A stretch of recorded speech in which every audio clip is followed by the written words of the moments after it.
पञ्चाशदुदके हुताशेद्वा षष्ठी चतुरधिक पञ्चाशदनिले दिवि द्विषट्त्रिंशन् मनसि च चतुष्षष्टिरितिये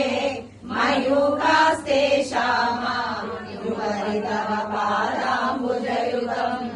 शरज्योत्स्ना शुद्धाम् शशियुतजटाजूटमकुटाम् वरत्रासत्राणाम्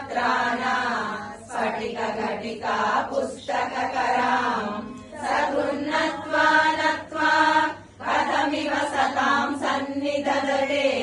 मधुक्षीरा द्राक्षा मधुरीणा फणितयः कवीन्द्राणाम् चेतः कमलवनभारातपरुचिम् भजन्ते ये सन्तः कतिचिदरुणामेव भवति।